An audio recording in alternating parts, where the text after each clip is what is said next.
Welcome to Black and White Builds 423. My name is Montana, and today we are going to be working on the truck and make it to where those 37s fit without rubbing. But first, I need to try to get rid of this thing a little bit more because we're going to look at another project vehicle today.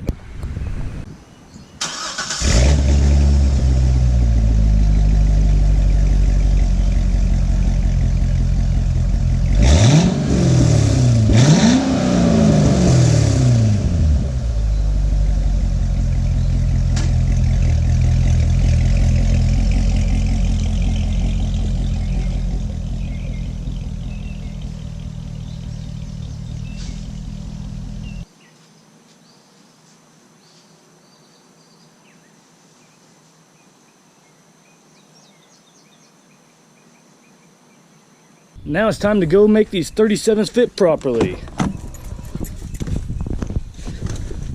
Go ahead and jump right to the action. And just like that, we're here at the shop. Let's go inside and see what parts are needed. Here it is, guys. The bumper spacer for Wicked Customs. The best things come in small packages, right everyone? Right there, your 1-inch bumper spacer to make it to where you don't have to cut your bumper or anything. You can run 37s with just a level with offset. I know if you're on the stock wheels, they will still fit without any rub, but most people go aftermarket and you're gonna need a bumper spacer unless you feel like cutting up your expensive bumper. Now the truck's here back at the house and the 1-inch bumper spacer is installed from Wicked Customs. You can see how far forward it pushed it.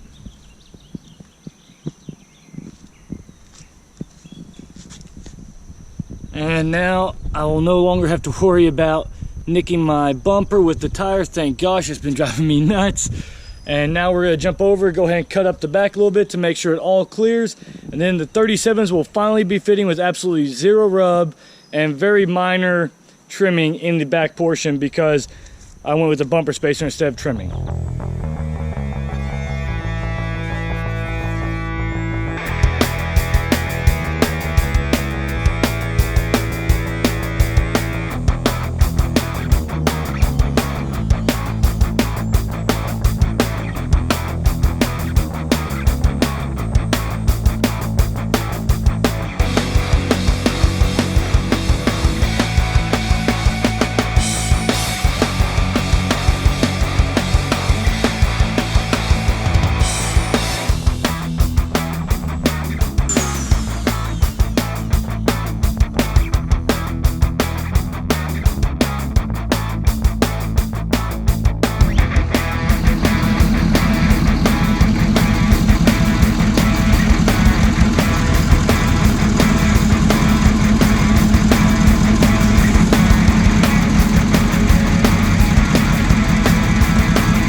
There it is, guys, how you can fit 37s with some good offset. I know with the stock wheels you don't have to do the trimming bumper spacer, or so I'm told, but most people whenever they go 37s on these newer trucks, they definitely want aftermarket wheels and they do want the stance look.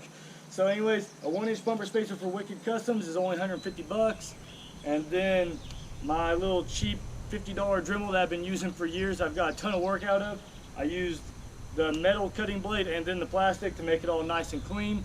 And yes, it was close. I know someone's gonna be like, oh, you should have cut off more. I was trying my best to cut off the least amount possible and cut into this truck very little, but it doesn't rub now. It is very close, and if I do happen to find out if I hit a weird bump or something that does rub, I will cut off a little bit more. But that's how simple it is. It's really just trimming in the back and a bumper spacer. There's no longer a need to cut the front bumper. But anyways, I hope you guys enjoyed the video. If you did, please give it a big thumbs up. Stopping by for the first time, please subscribe. You all have a great day. Just to take a little break away from the truck, this guy's not sold yet, but we are going to go look at a project vehicle that could possibly replace the Corvette as soon as it leaves the garage. So we'll hop in the truck and go check it out.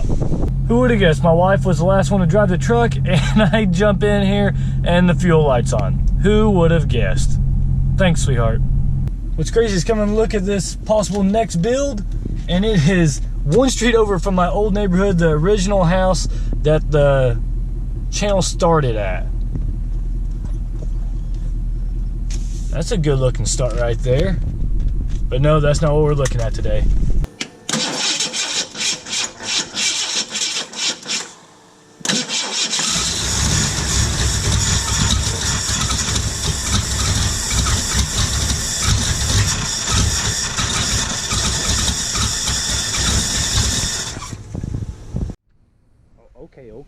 Okay. Okay, fine, you'll just be in it. You'll be the star of the show. Hey! You're not putting it on. Here we go, guys. It's a 64 F100 inline 6. Obviously, it'd be a good project truck. It's going to take just a little bit of work, but that is what we're actually looking for this time. And I had the little one here with me, but she seemed to have walked off. You see that's still in pretty good shape. Exhaust fell off going by Walmart one day. So there's a few issues here and there, but this will be a continuous project, so it's nothing that we can't handle. And possibly maybe it could be her first vehicle. Maybe.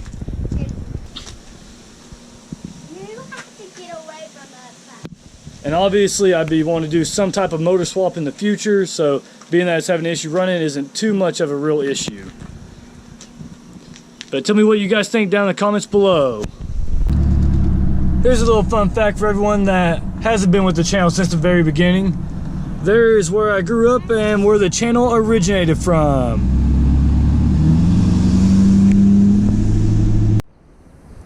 In other news, the Corvette's still for sale and I already have my next project vehicle. If someone wants to come pick this up from me so I can go ahead and go grab the new vehicle, feel free. Just leave me a message on here or hit us up on Instagram at blackandwhitebuilds423.